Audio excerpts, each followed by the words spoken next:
একবার মিনাদের গায়ে প্রচণ্ড খরা হয়। চারপাশের নদী নালার জল প্রায় শুকিয়ে যায়। বলছি গো, এবারে তো গায়ে প্রচণ্ড খরা পড়েছে। কুয়োর মধ্যে জল তো আর নেই।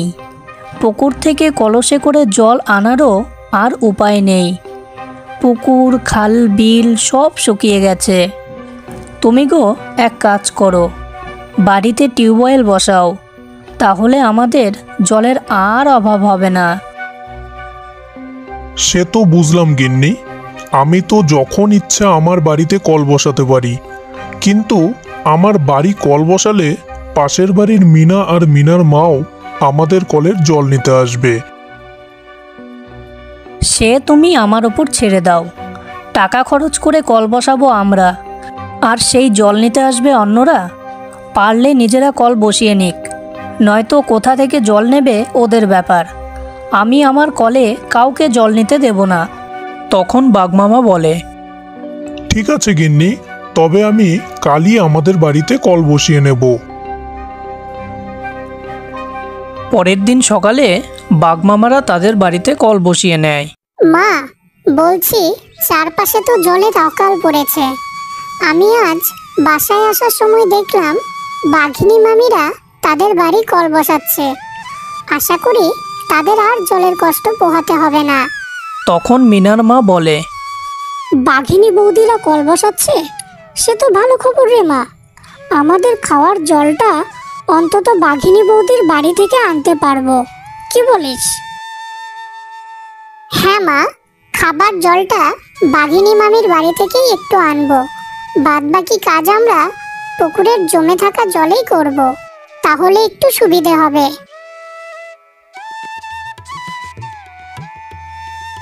পরের দিন সকালে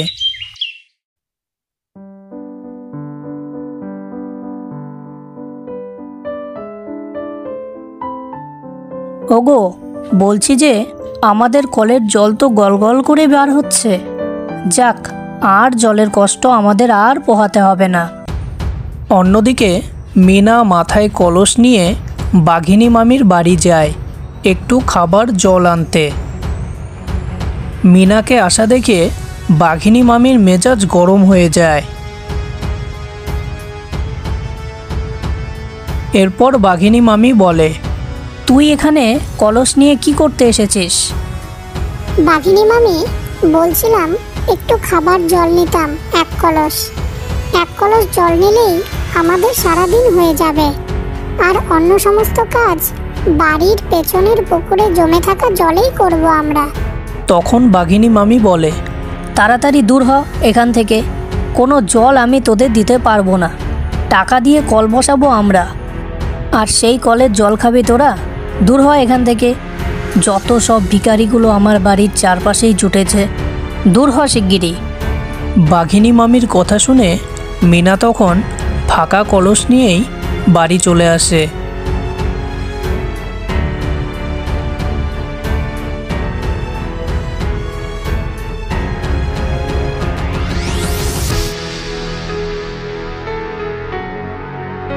মিনা যখন ফাঁকা কলস নিয়ে গায়ের রাস্তা দিয়ে যায়, তখন ওপর থেকে এক পরী মিনাকে দেখে নেয়।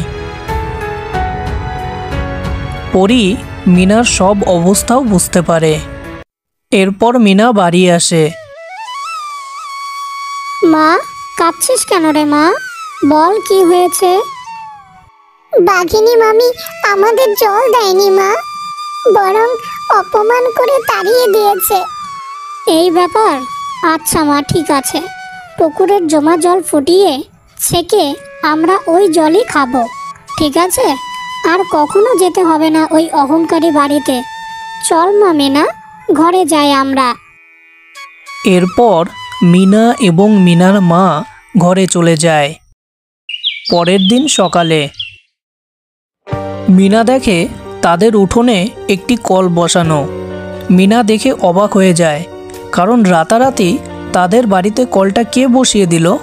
সেই কলপারে অনেক কলসিও ছিল।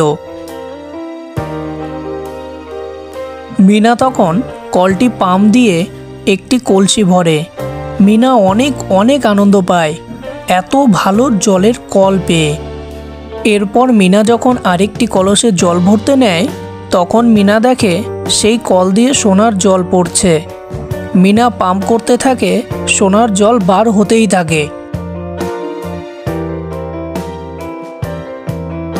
তখন মিনা অবাক হয়ে তার মাকে ডাকে।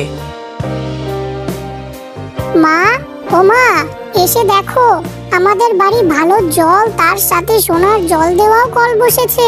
তৎক্ষণাৎ মিনার মা সেখানে এসে হাজির হয়। ও মা, এই কল আমাদের বাড়ি কিভাবে আসলো? আর এই কল দিয়ে সোনার জল বেরোচ্ছে কিভাবে? ঠিক তখন মিনা এবং মিনার মায়ের সামনে এক পরী এসে উপস্থিত হয়। মা, এই মায়াবী কল আমি নিজে তোদের বসিয়ে দিয়েছি। আজ থেকে তোদের জলের আর অভাব হবে না। আর তোদের যখন দরকার হবে শুধু বলবি সোনার জল দাও, এই কল তোদের সোনার জল দিয়ে দেবে। যে তরল সোনা তোরা বিক্রি করে নিজেদের আর্থিক অবস্থার উন্নত করতে পারবি। এই বলে কিছুক্ষণের মধ্যে পরী অদৃশ্য হয়ে যায়। অন্যদিকে মিনা তাদের নতুন কল পেয়ে অনেক খুশি হয় আর মিনা নাচতে থাকে। খুব শীঘ্রই এই খবর বাঘমামা আর বাঘিনী মামির কানে যায়। তখন তারা মিল হওয়ার জন্য মিনাদের বাড়ি আসার জন্য পরিকল্পনা করে। এরপর বাঘমামা এবং বাঘিনী মামি মিনাদের বাড়ি এসে উপস্থিত হয়। মিনামা, সেদিন তোর সাথে এরম ব্যবহার করা আমার একদম ঠিক হয়নি রে মা। তুই আমায় ক্ষমা করে দে। শিয়ালিনী বোন, চল আমরা আবার মিল হয়ে যাই।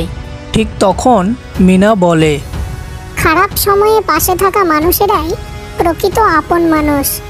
যেহেতু আমাদের খারাপ সময়ে তোমরা আমাদের পাশে থাকোনি, বরং অপমান তাচ্ছিল্য করেছিলে, তাই তোমরা কোনোদিনই আমাদের প্রকৃত আপন কেউ হতে পারবে না। আমাদের বিপদে যেমন আমাদের পাশে কেউ থাকেনি, এখনো কাউকে থাকতে হবে না। তাড়াতাড়ি দূর হও তোমরা আমার বাড়ি থেকে। তখন বাঘমামা আর বাঘিনী মামি দুইজন মিনাদের বাড়ি থেকে চলে যায় অপমান হয়ে, যে অপমানের যোগ্য তারা নিজেরাই ছিল।